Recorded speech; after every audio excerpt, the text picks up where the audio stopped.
TikTok ni. Yeah, Wunmi block ẹ. Yeah, who block ẹ confirm. I know about it. So block ẹ. Ìgbà tá tí tó ń sunkún pé wọ́n block òun yẹn lẹ mo ṣe ní pé òun náà lọ block ẹ. O mo rí pé blocking yẹn ń ka lára gan gidi gan. Ó dàbọ̀dà Joseph lọ look for it. Èwo ni èmi ò mọ̀. Ta ló ń dágbére fún? Ta lórí yín mọ́? Ẹgbẹ́ bá wù yín kẹ́ fẹsẹ̀ yín rìn lọ kí ló kàn yàn pẹ̀lú tí. Kí ló ṣe àti Mr. Joseph ń jáde? Èwo ni I dey go look for trouble kí ló ń dágbére fún? Wọ́n ní àìwúgbò. Àwọn ọmọ ogun lè tẹ̀lé wọn lẹ́yìn ni. Wọ́n láwọn ò ní lọ wá Òkè ọ̀nà àwọn ò ní lọ ni. Okay. Irọ́ wọn sọ pé àwọn ò lè lọ o. Typographical ni. I want to go lọ́fẹ́ kọ. I want to go and look for trouble. Ẹ lọ, ìbá náà yín wálé ẹ̀ mọ̀nà lé yín gbà wá náà yín. Táwájà àti nà yẹn má dárúkọ bí o. Mr. Joseph ṣe é níbi tá a máa jọ ní wàhálà sí i tó bá bú gbogbo. Tó bá bú wa, ẹ má jẹ́ bú wa o. Màá mú yín sọ́wọ́. Ẹ̀jẹ̀ yín máa dry. Ọlọ́run á ràn yín lọ́wọ́. Àfẹ́ bá wọn jà o, àìtí ìráyè jà báyìí. Ẹ sì jẹ́ ká máa wòran ọjà tí Ẹ wọn máa sọ àwọn wo lọ sọ́dọ̀ Tóyìn jẹ́ tó ti bẹ̀rẹ̀ sí sọ̀rọ̀. mo gbọ́ lọ́sàn-án. Mo rọ́ọ̀lù pẹ̀lú tẹ̀ lọ. Ìfún wèrè ọ̀rẹ́ ògbó wèrè tó wá tó sọ̀rọ̀ yẹn. Mo mẹni tó lọ sọ́dọ̀ ẹ̀ ń jọ yẹn tó fi wá sọ̀rọ̀ sí wa. Ìtọ́rẹ̀ mi ò ṣe dá lédi yẹn lóhùn jọ yẹn. Nítorí pé kí ni èèyàn wa ló lọ sí. Tọ́bí mi kò sọ̀rọ̀ pé kí ni ẹ jẹ́ kí n èèyàn tẹ́ bá ti rí tó lọ túrú àwọn kan báyìí jẹ́ kí n. Àwọn náà ni mo ní wo ẹni tó bá lọ síbi kan wo ìwọ ni. Ẹ wo ẹ má wá jẹ́ kí ẹ̀yin wèrè náà pé wọ́n wá sọ́dọ̀ yín wọ́n wá sọ́dọ̀ ẹ máa kọ́kọ́ jẹ pankẹ́rẹ́ ti yín ká tó wá bá èèyàn tiwa sọ. Anybody tó bá ń ṣe show tí ò ṣe show ẹ̀ lọ́wọ́ ẹ̀rọ tó yọ ẹnu wá ayé èèyàn yẹn máa bàjẹ́ ni. Eléyìí ìyá ilé ìtamú sọ́wọ́ ìsìn jẹ́jẹ́ ló wá ṣe show léni tó mú ẹnu tó mú ìyá wa bú. Òun ni ìyá ẹ̀ bí ibi tí ìyá ẹ̀ sùn sí mọ́jú yìí ìyá ẹ̀ máa mú standing sílẹ̀ ọ̀la máa fi mọ́ ni máa sùn máa jí báyẹ̀ mo president má sọ di 7 days mọ́ mi lọ́wọ́ làdúrà tí mò ń gbà báyìí bí eyín ìyá ẹ̀ ṣe dúró yìí bó ṣe máa dúró tán di orí dúró nìyẹn. Bọ̀ mo rọ̀ bí àmọ́ mi ẹ̀ ti kú gbà lẹ́ lọ wù dìde náà. Àwọn okú bàbá ẹ̀ gan wà lọ́wọ́ wa a lọ wù kíákíá ni so tẹ bá ṣe show yín ẹ ṣe show yín lọ́wọ́ ẹ̀rọ tá a bá ti wà fún yẹn má wà fún wa tẹ bá ilé wá Indomie for Indomie ni o Ọlọ́run ajé nǹkan tó láti mọ̀ pé gbèrè sẹ òun la máa fi wo wèrè yẹn bá lẹ́ẹ̀ni gbọ́ àwa náà ò ní gbà. Indomie dẹ̀ máa ń gùn. Ó máa ń dán tuntun ni àwa máa lọ tó bá tiẹ̀ wá ń fà sẹ́nu yẹn. Ewédú fún ewédú ọgbọ̀nà fún ọgbọ̀nà ni. A ò lè sá lọ fẹ́ni kankan nílẹ̀ yìí o. A ò lè sá lọ fẹ́ni kankan nílẹ̀ yìí o.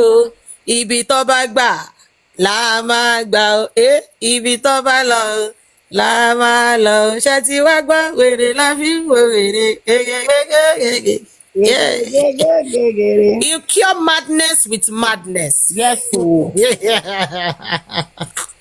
o. Mo like orin yẹn máa jẹ orin yẹn máa ń dún lórí mi lẹ́nu ọjọ́ mẹ́ta yìí kẹsẹ̀ na madness dey cure madness o ẹlẹ́bìrì tó bẹ́ẹ̀. Ní ọkọ wọ inbox mi lánàá starting ìgbà wo lẹ wá dà báyìí mo ní ẹ lórí ìkànnì yìí wọ́n ti kọ́ mi I don learn.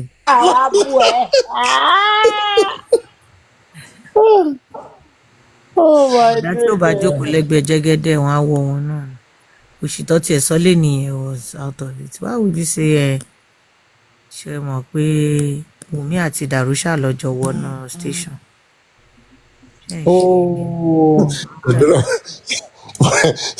Ṣẹ́jú tún ti dùn ọ́ ni. Ọ̀pọ̀lọpọ̀ ló ń dùn wọ́n mú káwọn ọmọ ogun. Ara òun sáfara. Ogun yẹn ó máa ń tó time tó máa ń way out so yẹ kó time tó jẹ́ yẹ kó ń lo net dose ò tí ì pé wọ́n fi bọ́ta. I dey look for you, I no see you where you dey now. You see PS, I want to clarify something from PS today with Binti, where are you? So there's one place I'm going. But I want clarity. There's a pattern. And up to now, there's a pattern. All the like someone, they come and defame the person.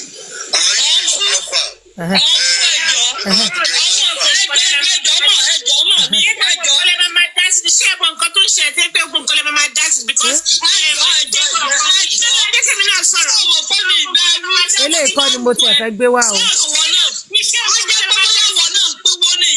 Sẹ́nu ọ̀sẹ̀bàjẹ́ ni ìwọ náà wà ní. Tí ìwọ náà bá wà nínú ọ̀sẹ̀bàjẹ́, dáhùn ẹ̀sùn kálẹ̀ lọ́wọ́. Ṣé ìwọ náà wà ní àwọn tó ń pín wọ́n? Ìwọ náà wà nínú àwọn onídọ̀tí. Ẹni tó dá ń fọ ọkọ̀ èmi ń dá lọ́wọ́. Sọ́nà kọ̀ọ̀kan tó tọrọ bá wà lẹ́nu ẹ̀. Wọ́n lọ yẹ kọ̀ọ̀kan. Fífi kọfí bá gbà lọ́wọ́ ẹni tó sọ. Ẹyin ní ká ẹni ẹni sọ̀rọ̀. Ó tí ò bá jẹ́ òdodo sí ní káyé má gbé. Báyìí ń pín wọ́n ṣèbàjẹ́, ẹ̀yin onídọ̀tí, ẹ̀yin gẹ́gẹ́ bí wọ́n bá fi wọ́n olórí burúkú lọ́pọ̀lọpọ̀ nínú yín, gbogbo yín yìí lọ sùn bímọ, lẹ́yìn bá bímọ, ọ̀gbọ̀dọ̀ lè dúró lórí ẹsẹ̀, kò ní gbẹ̀gbẹ̀kúgbẹ, kò ní gbẹ̀gbẹ̀kúgbà, kò ní dúró pé ká má rí kú tó pa ọmọ ọlọ́mọ, bẹ̀tì àwọn tá a pè lónídọ̀tí, àwọn tá a pè lóníbàjẹ́, àwọn ni wọ́n máa sanwó ọ̀bọ̀dẹ́, àwọn ni wọ́n máa sanwó ọmọ ọdúnlọ́gbẹ́dá, àwọn ni wọ́n máa sanwó ọmọ ìtọ́níṣẹ́ ọkọ̀ olódodo.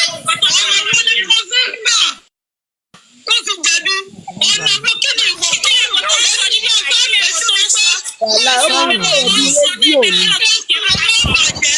Ó máa sọ̀rọ̀ bí ẹni tó ń sunkún sọ̀rọ̀.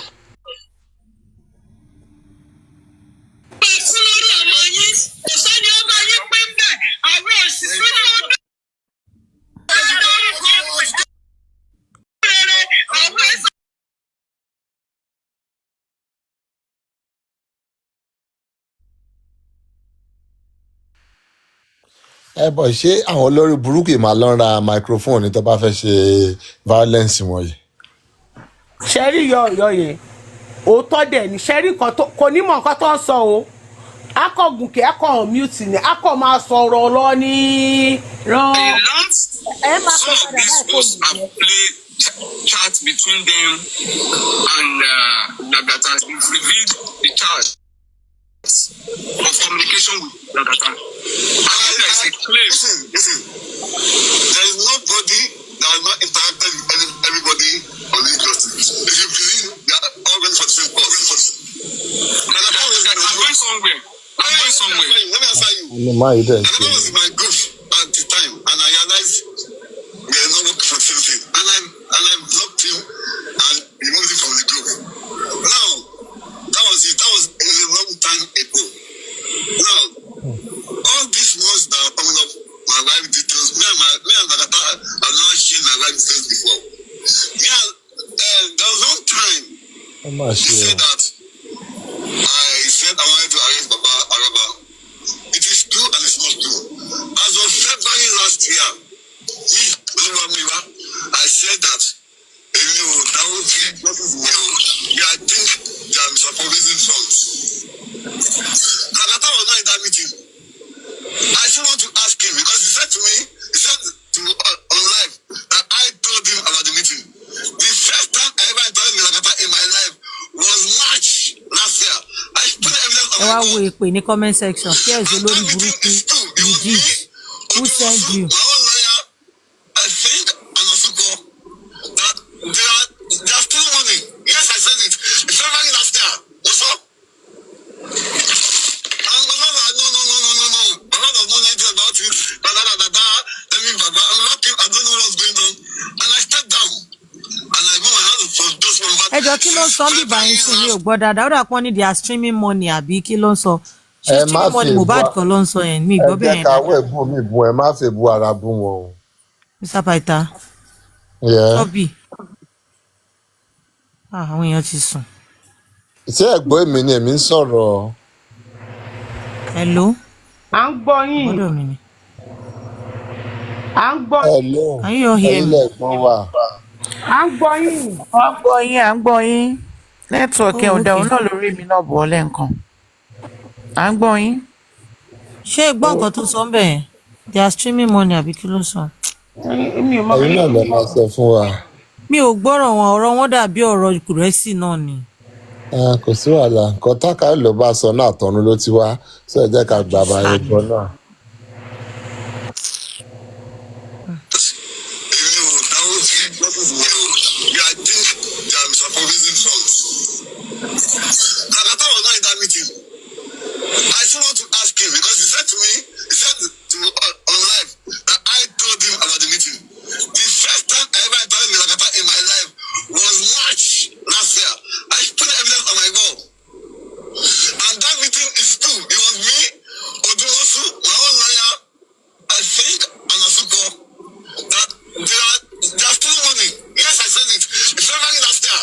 Yeah, they are streaming money. And my mother, no. My mother does not know anything about it. I don't know what's going on. And I stepped down. And I go my house for just one month. Since February last year, I'm not offering your justice. They say I give you money for followers. Where is the evidence? They say I know about Lebushi. Where is the evidence? Jesus, and see, Mr. Richard, you're one of you who are studying justice because you are intelligent and you cannot speak the truth. How you back with that person? What does it cost us to say the truth? I want to say Oloku. This is an intelligent person. And we always work. And I have business also. They say I play baby in London. Where is the evidence? I'm so troubled with you, Mr. Richard. In law. Nobody will connect essay. Bring evidence. When I come out with evidence. And you're calling 87 to get plenty of evidence. Now, I came up today because of, they said, Confis said, Nakata said my wife is feeding me, she's the one that I am using her profile. I you guys have sense at all. So now, can I rewind the University of Lagos?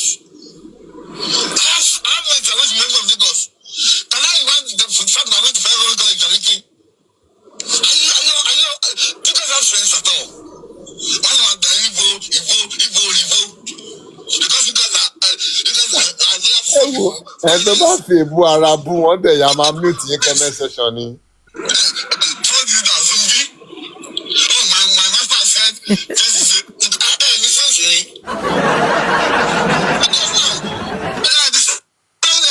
We were going to send family to jail. Being jail now. From the school to the group. And you're calling Kini we? I was left out from the initial plan. Ọlọ́run mi gan èmi kò gbọ́ gbọ́ pẹ́pẹ́ fún látẹ̀kọ́.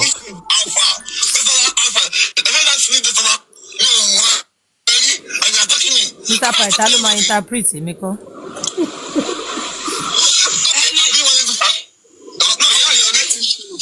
Don't interject him, please. Let him.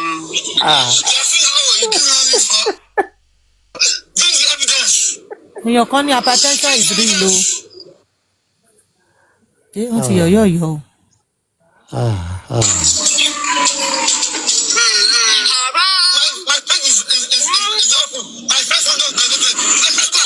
Àánú má nà dẹ̀ ń ṣe mí.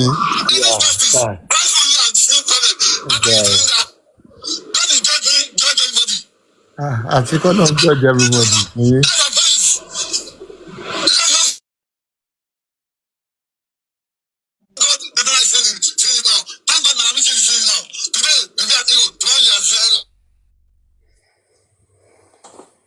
Wọ́n ṣe ń gbé wọn wọlé ló ń yọ wọ́n dànù. Àfi kọ́ náà dìde ìjà fún brọ́dà yín o. Kí lẹ wí? Mo ní àfi kọ́ náà dìde ìjà fún brọ́dà yín o. Ọ̀lẹ ní brọ́dà mi yé mọ́ lágbára ìjà o. Gbèjà mi o. Àfi kọ́lọ́run nílé ìjà o. Ọ̀rẹ́ ní brọ́dà mi yé mọ́ lágbára ìjà o. Bó ṣe ń jẹ́ kó máa fẹ̀ fún torí. Òun yẹn nìyẹn. Ọlọ́run kan ló lè gbèjà Bíbá wọn etí ẹ̀kọ́ ni ìyá Ọ̀yọ́ ti fún wọn. Mò ń bọ̀. Ó níbi tí ìyá Ọ̀yọ́ ti sáré kó fún wọn. Bíbá ẹ̀kọ́. But there was a statement. Wọ́n ní bongo àbí kí lórúkọ Àyàtì náà bọ́ta. Gbogbo wọn lọ gbogbo àwọn ṣe wèrè rí lọ́kùn lórí platform. Àyàtì wà ń bẹ̀. I will give it covering for Lagata. Why is he rubbing his head? I will tell you how dangerous Lagata is. Ẹ̀gbọ́n mi mo ní dre.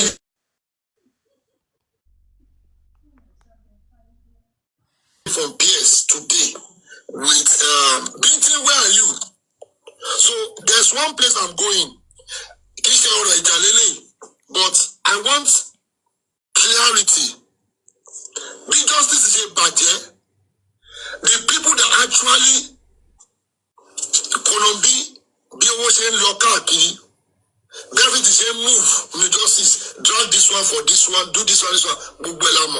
So I'm trying to get care when you understand that doing with this person is your choice. But for the fact that the mobile tablets for everybody Niku, and my hands are clean. So I want to get on your debate so they will understand. So me anyway, I will do the platform. If I just get elected, I go see. Yes, I go see. Stop saying nonsense. Yes. Stop saying nonsense. Yes. It's so shameful. Let me ask you a question, PS. Stop saying nonsense. Stop saying nonsense, okay? Olórí burúkú mà ní fẹ́ jẹ́ àsìkẹ́.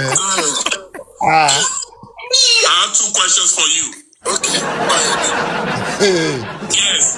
Please, why are you recruiting your food soldiers to èèyàn kan ní be PS protecting the interest abirùn of Liam? ó máa kékù Mr. ni. Aristocrat just said any topic. Mr. Aristocrat, please repeat yourself. I'm sorry. I don't. I only reiterated what you said. We had a topic and a clarification was needed and it was done. Let's move ahead with the topic. Everybody have divided and you've turned it to a personal thing. You can fix another date for that. PS can be your guest. Everybody come and talk and we take it like that so that we focus it. And I think that is what the host intended. At the end of the day, we not Aristocrat, you know why? Hold on, you know why? People are digressing. They're digressing. When you digress from issue Àwọn méjì ló wà lórí platform ẹyọ kan ṣoṣo. Unnecessary attention and contribution. Yes, if there can be restricted contribution that okay, it is on this subject matter. Ẹ̀yin lẹ́sọ̀ yẹ mi ò fẹ́ sọ ni o. kí ló ń sọ. Mo ná odidi àwọn méjì ló wà ní platform ẹyọ kan ṣoṣo. àwọn méjì bá o. àwọn abirùn méjì.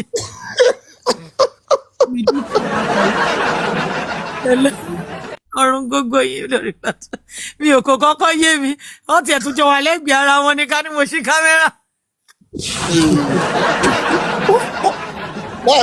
Báà lọ ìrìnà kóra wọn.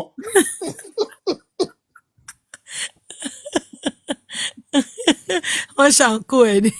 Particular one. Do not bring anybody in. Do not bring any issue that is not mo related. ní ìdìbí tẹ́gbọ́n mi ti yọ̀wọ̀ mi ò fẹ́ sọ̀rọ̀ gbogbo wọn. We can continue with the show. Please, I just came up to ask for this favor. Let's honor Mohbad a little bit. ẹ̀ ń jẹ yín. Ọba tí kò bá ṣe ọ̀rọ̀ sọ sí. I'm still coming. Since that day, you people did not come out to explain because of the nínú block everywhere. screenshot tó wà níbí báyìí Mr. Paita ẹ̀ Sabojo, wọ́n show picture pé lifestyle ó ń ṣàtì Cubana chief priest lẹ́yìn tí Mohbad kú lifestyle Okay. òun ní screenshot tí lẹ́ǹchì gbé CDP yìí ó wá kọ Big C I hope you never forget me na me be Uncle Chidi's second grandson lifestyle ló send ẹ̀ sí Cubana chief priest Cubana chief priest wá reply lifestyle I got you my brother CP say so money na waiting again lifestyle wá dá lóhùn pé na water ó wá sọ fún lifestyle pé send Aza. So bó ni lẹ́ǹṣì ti ní àbí kò ṣe the same lẹ́ǹṣì olórí burúkú tó ní òun ní picture Lagata àti Davido tàdúrà wà nínú ẹ̀ papọ̀ náà tó ní picture wà lọ́wọ́ òun. eléyìí WhatsApp Instagram kìíní ni mo bí tó ti rí date ìjọ tán ṣe show ló kọ síbẹ̀. Ẹ má dá àwọn lóhùn olórí burúkú ní lẹ́ǹṣì olórí burúkú ní meanwhile èkó mean anything no but then olórí burúkú ní lẹ́ǹṣì is not somebody not just lẹ́ǹṣì nobody there kò sí nǹkan tí anybody náà lè jáde wá sọ tó máa mean anything tó máa hold any water because they are a bunch of liars they are looking for relevance they are trying to get back at one another. So olóṣè ni wọn kò sí nǹkan tí wọn lè gbé jáde kó gbé jáde bíi tí ibi tí wọ́n ti ọ́dà 80 lórí Mohbad ìyẹn la fẹ́ rí. Ibi tó dẹ̀ ti fún ẹni tó fẹ́ ṣiṣẹ́ yẹn ní instruction ìyẹn ni kò bá wa leak ìyẹn la need.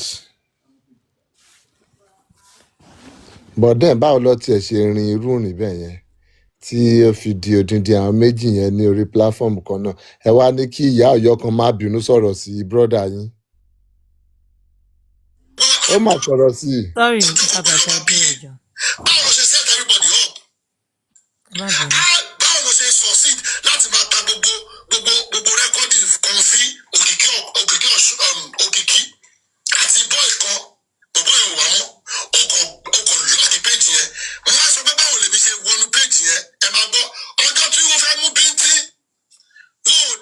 Vengeance àti very wicked lady wọ́n fúnra wọn lépè in comment section bàjẹ́ bàjẹ́. Very wicked lady ń support PS.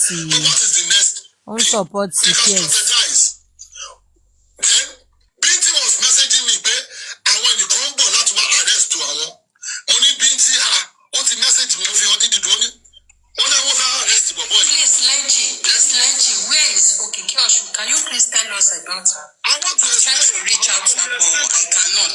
Dídì will explain properly gangan. Dídì ó mọ bó ṣe máa explain bẹ̀yẹn. But I will just give you guys an insight. Lagata, where's spending iCloud? Where's Mohbad iCloud?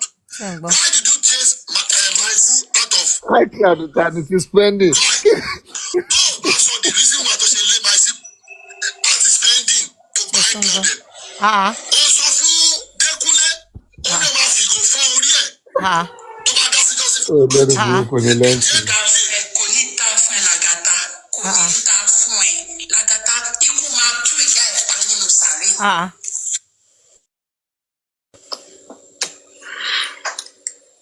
Spending like out. Kálọ́tù iCloud. iPhone staff ní Lagata ni. Pàtàkì lọ́wọ́ ọ̀gágun Lagata. Ẹni tó jẹ́ kó ṣeé ṣe láti gbà.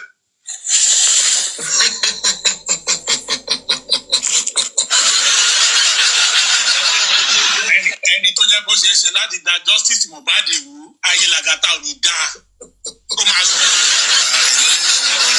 Can I just say one or two things? Ó yá kájọ ẹ̀kan tí ẹ̀jẹ̀ wọn. Ẹ wo àfi bẹ́ẹ̀ ṣe jẹ́ kí n sùn tèmi mo dìde lọ lùú ni mo lọ ṣe ọlọ́màjà lùwẹ̀ látojú oorun lùú ni mo lọ ṣe o ni mo dẹ̀ bọ́ sí orí fóònù mo dẹ̀ gbọ́ tó òun lẹ́yìn tí gan ó súnmọ́ tó ó jìnnà sọ̀rọ̀ tó clear so mẹ́ta ni kẹ́ ẹ fi wọ́n ṣe gbogbo wọn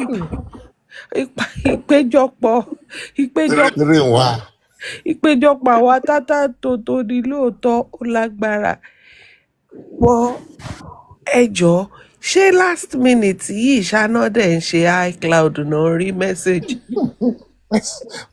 Where's spending iCloud?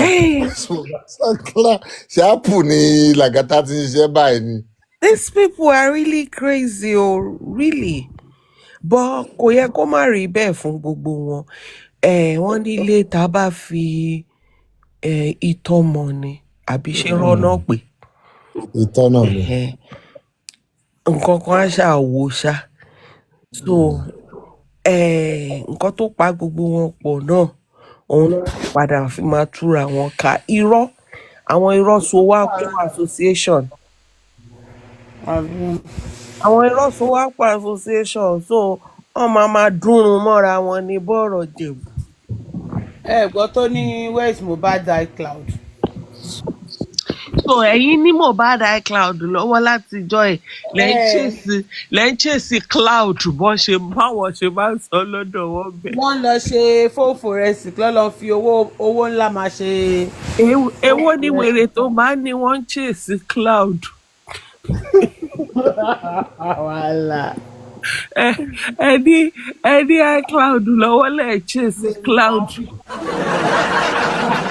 láti yẹ ìjọ yìí ti gbé iCloud jáde ká mọ̀ pé ẹ ti rí justice kó ní kálukú lọ sinmi bọ̀gbà tó jẹ́ pé cloud lẹ̀ ń wá káàkiri lọ́wọ́ tètè káàkiri. ẹ kàn ń fòkú ọmọlọ́mọ ẹ fi ń chase cloud ọlọ́run òṣì pátá ni gbogbo yín ń ṣe òṣì olóró òǹbó ní 433 ẹ̀yin tẹ́ wá UK náà ẹ wá bọ́ sórí ayélujára ẹ ń ṣe játajàra ẹ ń ṣe tótótótótó òṣì pọ̀ ọlọ́run ẹ̀kọ́ tó dẹ̀ ń dún èèyàn ni pé ká tiẹ̀ ní lórí justice òótọ́ náà tiẹ̀ ń ṣe gbogbo rádaràdà kan ló àwọn ìṣe yìí à ní okay that is it but most of the things they are doing is to absolve each other to create controversy ọkọ̀ dá ojú gbogbo ẹ̀rú papọ̀ ṣá. owó tó pọn pọ̀ lẹ́yìn náà lọ wá ń ṣàlàyé ẹ̀ stupid fellows. lọ́dọ̀ tí wọ́n ń bí báyìí mi ò ṣáà at least I'm close enough to know that àwa ò kì í sá húlàhúlò tẹ́yìn ń sá káàkiri yìí if there's anything gan tó máa ń bí mi nú jù gbogbo lọ́ọ̀yà kìnìkan yìí àwọn náà kó èèyàn sínú ẹ̀ because to start with àwọn àbákọ́ fọwọ́ lẹ́rán báyìí ni kíjọba máa ṣe tiẹ̀. àlọ́ ní Mohbad wọ́n ní ṣèbóyẹ kí ìjọba assign lọ́ọ̀yà fún Mohbad wọ́n ní ìjọba ò gba lọ́ọ̀yà fún Mohbad.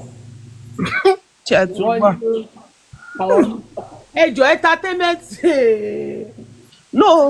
ìgbà lọ́ọ̀yà fún Mohbad ṣé ìjọba fẹ́ rán Mohbad lẹ́wọ̀n lọ fún àgbà lọ́yà. ṣé state gbogbo tó à ń sọ pé state.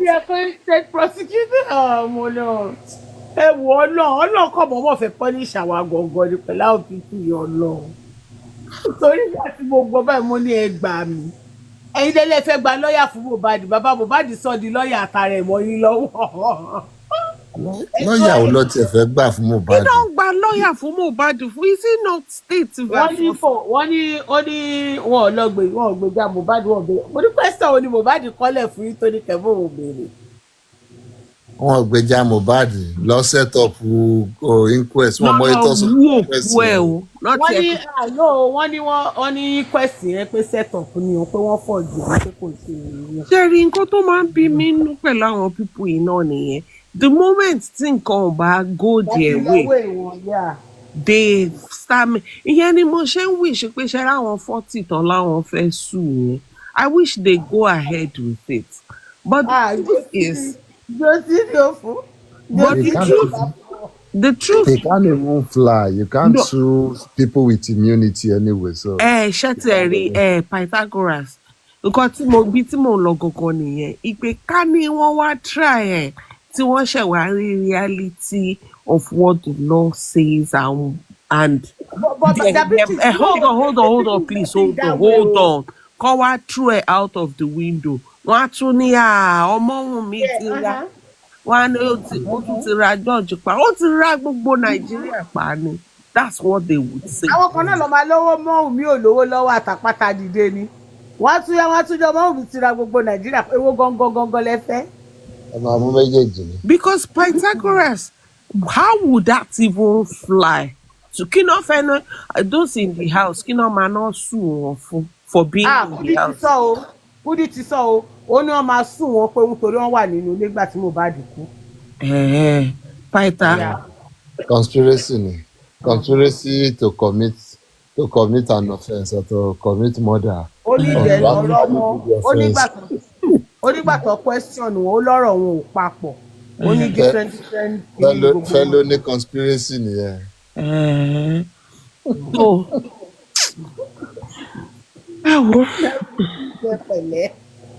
ẹ pẹ̀lẹ́. wàláì Mohbad gan ká ló mọ̀ pé ó máa tó ìní kò bá má ti kú. Ọlọ́run bóyá kò ní kú á sọ fún kú pé kò tí ì yá Ọlọ́run but then it's good otherwise báwo ni a ṣe máa rí gbogbo àwọn wèrè tá à ń rí yìí èèyàn máa ti lọ ṣe èèyàn ti máa lọ dọ̀rẹ́ pẹ̀lú mi nu wọn ní lójú títí téèyàn lè mọ̀. kéèyàn lọ ṣọ̀rẹ́ yé tí 70 yẹ àbí kó jẹ́ pé mi tó jẹ́ pé a máa ń rìn kiri lórí tiktok ibi tap tap tap táwọn máa káàkiri cruise àti èèyàn á ti lọ ẹ̀gbúrò mú mi lọ́rẹ̀ẹ́ tẹ̀yìn nu gan wọn. à ń fìlì yín. sọ̀rọ̀ Bọ̀ paita tó bá tún lo another skin tó fi wà lórí ibìkan náà pẹ̀lú yín náà ẹ̀ ní mọ̀. Ishaki kẹ Ishaki lọ́hùn mi ì tí rẹ̀ tó useless tó Ishaki. Can I get into TikTok? No. Mi ì tí rẹ̀ tó wà senseless tó Ishaki. Oh, Dàbí tún sílé tẹ ṣe kí ló ṣẹ́ lọ́tọ̀ ni. Wàláì. Although mo ti tètè sùn náà, I had a very long day yesterday. So mo ti tètè sùn, mo wá jí kí n lọ tọ̀ pé kí n dẹ̀ tẹ fóònù padà pé màá lè fi sùn padà. Mo dẹ̀ ń gbọ́ tata tó. Wàláì mi ì rí kankan báyìí. Àwọn àtìkù rẹ̀ tí ọlọ́jọ́ yọ̀ǹda wọn fúnra wọn. Wọ́n lè ní kí n wá ṣe summary nǹkan táwọn méjèèjì yẹn. ẹni ò tiẹ̀ mọ mo kàn ń ara mi ń bù máa ṣan bíbí máa ń sọ pé seriously I was feeling bad for him. No, but I feel you. You know, Paita was just echoing my thoughts. That's why he's my sweetheart. Everything I was thinking was what he was saying. Then at some point Ṣébí gan náà fẹ́ ọ̀rẹ́ mọ̀mọ́ pọ̀ ní ìṣìwà ni tó fi jẹ́ pé yẹn nìkan lọ ní káwá gbọ́nu. mo wò pé inú egungun ni brọ́dà tèmi ti ń sọ̀rọ̀. wọ́n wò pé máa yí báwo lè wá ṣe ra ẹ̀ báyìí. ṣẹ́dẹ̀ ẹ wá wo ṣe ọlọ́run. vengeance wá sọ pé kò stop saying nonsense ní lẹ́nu vengeance. ẹ wá wo ṣe ọlọ́run ṣe bí pes náà ló ra mọ́tò fún Gúrẹ̀ àbí kí ló ṣe fún Gúrẹ̀. òun ló gbé mọ́tò lé lọ́wọ́ tó fi sọ́dà láǹkó. mọ́tò tó fún dàbí ṣe dà.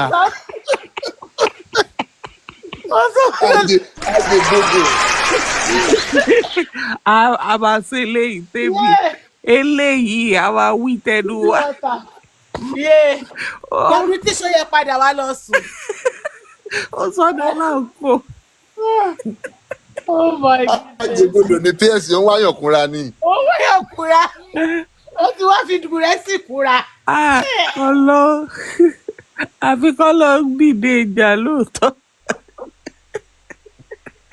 ọkọ̀ ń bara wọn láyé jẹ́ ni ìtayẹ̀ bá ti bàjẹ́ wọ́n àfùtẹ́lẹ̀ àwa ẹ̀ tó máa bà láyé jẹ́ wọn kọ́ta. Ẹ lọ ìmájì kan tí wọ́n gbé music python sórí. Kí ló ṣẹlẹ̀ gangan náà? ọmọ àdìsáàbù grant lọ́wọ́ ìjọba ni. Ọlọ́ lẹ́yìn ká lọ apply fún.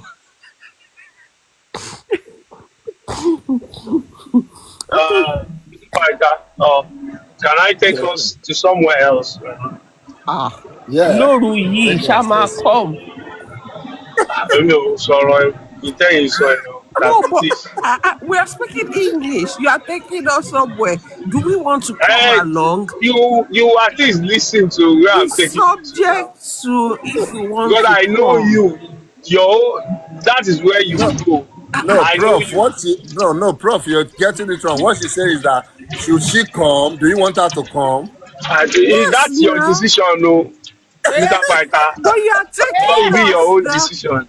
Prof dẹ̀ má kò mọ ọmọ àwọn lọ́wọ́. In fact, I don't know how this prof used to interpret things. By the time No, you kọjá yé mi o. I don't dey pass my boundary. I know where. Pythagoras, I don't know how this man interprets things. I know where to draw the lines. Ṣé ọkọ máa ń tèké èèyàn lọ síbi kan is subject to téèyàn bá fẹ́ come lọ No, síbẹ̀? I think he would want you to come. Okay. So, Mr. Paita, come with your full chest o. Nǹkan bá bẹ ẹ sọ nǹkan bẹ sọ with your full chest. Ẹ má gbà kán náà. Ó fi gbé mi lọ. Oh yeah, Prof, take That's us. what anyway. That's what they like to. Mo ṣáà ń gbọ́ Màmá yóò ti sùn. lójú oorun lẹ tún ti ń Oorun gbọ́ ti gbé kọ́ọ̀mù. mi lọ, prof. Mo ti sùn, mo kàn ń gbọ́ kọ́m. Mo ní Ẹ kí ṣé ó No, yẹ press. kẹ́ ẹ gbọ́ kọ́ọ̀mù lójú oorun. prof, Ẹ prof má ló bínú. take wa lọ because need everybody come. He wants Ah, everybody to kó come má di along. pé ẹ máa já mi lẹ̀ lórí platform. Ẹ mọ̀ pé ó ti di bó lọ ya mi báyìí sí. Kí má lọ tají kó jẹ́ pé mi nìkan ni màá dá wà bí mo ṣe lajú. Kọ́m sí wo. Kí n tètè tẹ̀lé yín o. ẹ̀rẹ́ kọ́kọ́ yẹn já Wàhálà yín lẹ̀. wàhálà. Ikú mi o. Bẹ́ẹ̀ni. Oh goodness. Ó yá So, ó kárí go. Mr. Paita, as I was Yes, sir. saying, I saw in a news, I think it was a breaking news on something. See, I don't know, I've not really confirmed officially or something, but I saw the news that the Lagos state government has abolished quack, or what do they call it, all these auxiliary nurses, and they have banned anybody or any medical facility from training auxiliary nurses. And any hospital that is found to be using auxiliary nurses, their license will be revoked. So eventually, the meaning is they have banned everything that has to do with auxiliary nurses and their trainings and all that. Now, if that is confirmed to be true, I would you be right to say that one of the recommendations or one of the positive takeaways of this Mubad case is being achieved. Mm. So Yeah. that's what I wanted to talk about. I wanted us to just have a discussion around that. Yeah, it would be a welcome development. At least it would be that we've not done all this for nothing. At least the 2 years, the depending on when everybody join, it means it counts for something. The recommendation of the coroner's inquest means it's being looked at carefully and taken serious. Because at the end of the day, most of the issues we have in the country, in Nigeria, is about institution. It's about regulation. It's about government taking a stand that no, you won't go further. You won't break the law. Because we have this basic instinct or basic, normally it's in our nature, everybody to want to step out of the line. If there is nothing forcing us, nothing's telling us you have to stay here. Most people would like to explore, even to the point of some form of criminality. So if you now have a government that cannot stand their ground, a government that cannot institute policies, that cannot put things in place to make sure things are done rightly, then you will say maybe they are complicit too when some laws are being broken or when systems are not working. Training of nurses, medical personnel should be handled by licensed and licensed institutions that are being properly monitored. Not just, any hospital can train their own auxiliary nurse and the doctor there or the chief medical examiner, whatever name they give themselves in these private hospitals, will now issue certificates. Mo train you to kọ́ṣẹ́ lọ́wọ́ mi nígbà tí èèyàn lọ kọ́ṣẹ́ tailor. You don't do that with people's life. Ṣe ọ̀gá ṣe graduation. Ẹ̀rín pé àwọn nọ́ọ̀sì ń ṣe graduation. Ọmọ ní káwọn náà mú ẹran ọ̀gbẹ́ wá kó gbé mineral crate 10 wá fúnṣẹ́ nurse. How do we want to compete pẹ̀lú àwọn peers wa abroad? Tó bá jẹ́ pé irú nǹkan tí iṣẹ́ nọ́ọ̀sì ti dà nìyẹn, and people's we are losing people every day. Ẹran ọ̀gbẹ́ bíi ti báwo. Ẹ̀kan tó máa mú wá fi ṣe freedom nìyẹn. Máa dàgbà tí yàn lọ kọ́ṣẹ́ shoemaker ni. Tó máa lọ fọṣọ ọ̀gá, tó máa lọ pọnmi sílé ọ̀gá lórí pé nkọ́ṣẹ́ nurse. Yeah, while I see it as a welcome development, however, I also see it as, just treating a sore from the face value, not from the inside. Because, well, in the way Nigeria has been over the years, an average home would always rely on these auxiliary nurses. So, what has government put in place in terms of those? I remember those days, those health centers, they Exactly. used to function. Are they still operational? Do they still function? Do we still have health centers? And again, auxiliary nurses, they were never meant to go private and be treating people. That has always been there. How about reinforcing that and restricting their area of operations to within the confinement of the hospital? Then I guess they are aware that they are not even supposed to go into private practice and start treating people at home. How about government really comes out hard on that so that whoever indulge in such knows that but you see, it's not that I believe those laws have always been there, but because they get away with it, they go and treat people. People see them also as a cheaper and easy alternative for them. Because if we look at in the case of Mobad, I'm sure it wasn't because of money. It was more of convenience, having someone come to the house. Then again, because of the underlying, um, you know, phobia, psychological effect due to his previous experience, that he would not go to the hospital.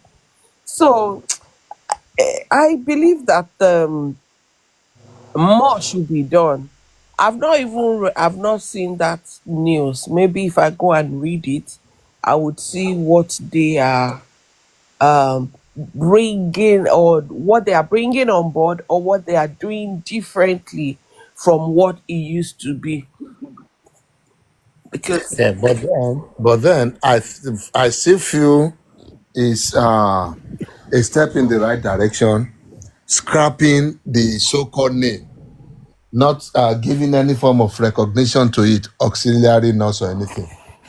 Totally should be scrapped because you give people báwo la sọ náà? You give them a mile, they will take 100, if not in thousands. So if there's no opportunity at all, tí o bá sí nǹkan tó ń jẹ́ auxiliary nurse, it is, if it's not recognized anywhere, not in the hospitals, not privately, you go to the institutions to get trained. At least the little I know there are schools that you will go. Bó ṣe ń kọ́ yín bẹ́ẹ̀ ṣe máa kàwé, bẹ́ẹ̀ máa sọ English, but they will still focus on your key thing that brought you there, nursing, where máa dissect kìíní. They will teach you, you go in depth, and at the end of it, you come out with a certificate. You come out with some form of knowledge, detailed knowledge, good depth. You will know what to do and what not to do. Yes, if people like that still now engage in private practice, yes, maybe even against the law sometimes, they will know what they are risking. They will know that they are risking their license.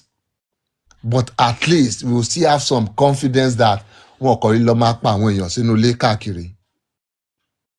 So taking it away, lásán gan, is the major thing to do.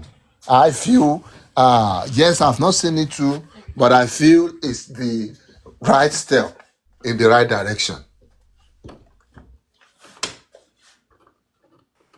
okay, so it says Lagos State government has said that it is illegal for any health facility to train auxiliary nurses, as well as for anyone to practice as an auxiliary nurse in the state. Okay. It, however, threatened that any hospital that trains auxiliary nurses or has auxiliary nurses in its employment would be shut down. Any hospital that has auxiliary nurses in its employment will be shut down. Yeah, tẹ bá fẹ́ ní cleaner kẹ́ ní cleaner, tẹ bá fẹ́ ní dresser kẹ́ ní dresser. If you want to have a name called nurse, it should be a proper nurse. If you have other people doing other things, call them auxiliary staff. Call them any other name, not auxiliary nurse. So that one name I feel like Nurse Muiwa. Yes, nítorí So gbà yẹn ló máa push patient láti sọ pé ẹ ṣe bọ́ auxiliary nurse lọ pé léyìí sáré wá bá mi gún ọmọ mi lábẹ́rẹ́. for me to, I believe it is a start because I have observed for some time that in Nigeria things tend to start from somewhere because I can see there is this law that is going around now about education, all these what do they call it, graduation ceremony and all that. When nursery school students, children are, just to extort the parent, they say they are having graduations, they are having all these things. Almost all the classes have do these graduations and they collect, more money and all that. So I saw that one state started it, abolishing most of these things, and I can see like several other states have, also done the same thing. So I want to believe that this law from, I mean, as Lagos State have done this now, it will snowball into other states and they will start, embracing it and doing the same. So in no time we might have this all across the country. And I think it's a step in it's a good step. It's a starting. So at least we've been able to get something out of this struggle. To me, that's how I see it. Yeah, I read further and it is, well, it is a good start, really. However, how it is sustained, executed, and all of that would be the next thing we would be looking at, because it's not just enough to say we are stopping, we are doing this. This even, it was said at the uh, town hall meeting in Alimosho, you get, they need to still like get the word out, sensitization, like someone mentioned in the comment section. There should be sensitization, awareness, then also alternative access to health or Medicare, because a lè undermine nǹkan tí àwọn auxiliary nurses yẹn tó ń ṣe ní Nàìjíríà o. As a matter of fact, some family members in Yamabawan sọ̀rọ̀ lórí fún wa, nurse fẹ́ wá set up drip, nurse fẹ́ wá gun, ẹ̀yin ò kí ń lọ hospital ni. So that happens a lot. We are not even going to shy away from that. Can I chip something into that? Yep. I want to say that even though these health centers and hospitals, general hospitals, and all that are a whole lot. Let's say they are under equipped, understaffed, and all that. But I wouldn't say that they are not there. I am very much in that system because I had my elder sister worked in that you know um, field as a matron, and she retired there. She worked as an health center as a matron, and she was in charge of so many things. And I helped her at that time before I traveled to get all these free supplies of medicines, equipment, tools, and all that. I usually go to help her get the one for health center. And I could see that the government was really doing a whole lot at that time. And I can't really say for now. I'm talking about like, let's say 4 or 5 years ago. And I did it for so many years for her before I traveled. So they were giving them supplies of medications, gloves, all these things they need. And my wife as well at that time worked at, you know, an health center. Nigeria has some health centers. I have seen them. I have been there and I see that they work. And all these general hospitals and all that, people tend to not want to go to these places because most of the time they have a whole lot of people waiting to see the doctors and all that because these hospitals and all they are mostly understaffed. So people tend to not want to go there, sit down. We don't want to sit down for a whole long time to get, all these medications and get attended to. So we tend to like, let me call a nurse, let them come and treat me at home. I can't go and sit down at the general hospital and all that. And these as well, you know, uh, put pressure and affect people as well. And I think, I don't know, people need to be sensitized that the little time you're going to wait at the hospital can actually save your lives most of this time. And also the health centers, people need to use them because most of the nurses at these health centers are very, very qualified nurses. But I don't know why our people they don't want to use these facilities. I just don't know. Oh, well, you already said why. The truth is, none of us wants to go and queue up or put through the rigors of um, um, enjoying the services of this public health facilities, you know.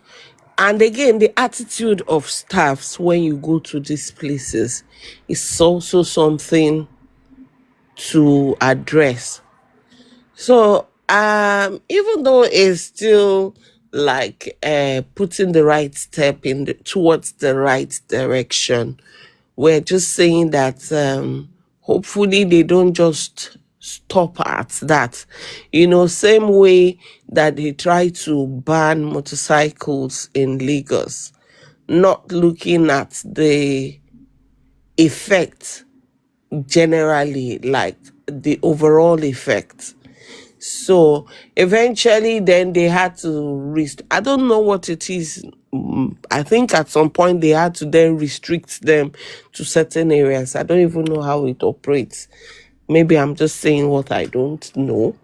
But yeah, it shouldn't just stop at stopping them from being recognized, because I would want to put it that way. I think they are just, what they are doing now is to take their recognition away. It still will not change the fact that they exist and they are amongst us. Yes, what they are doing now will take years to eventually have its effect, because orúkọ máa ń ròyìn lóòótọ́.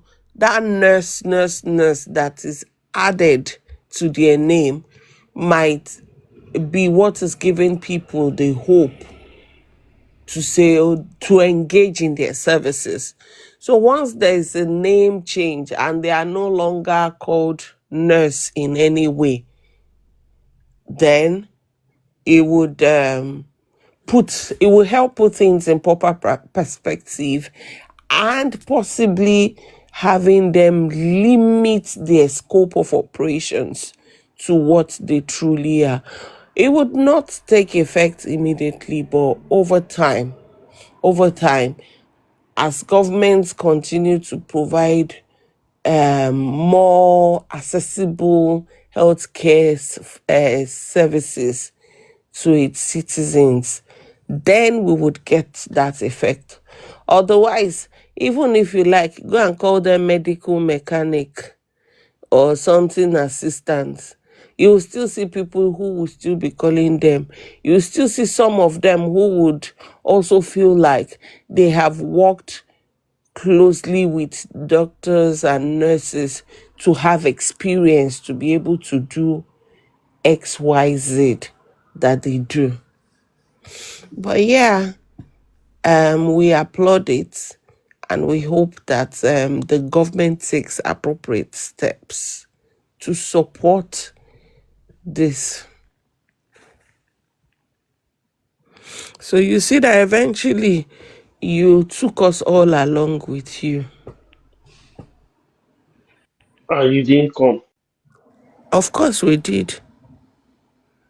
Pythagoras, you cannot go. Is it now that we're coming that you go? Is it now that we're coming that you want to go? You can't be doing like that now. You can't be moving like that, Pythar. Huh? He already dropped you something now.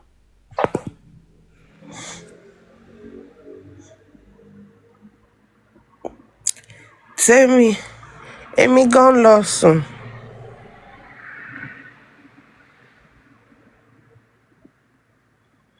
Torí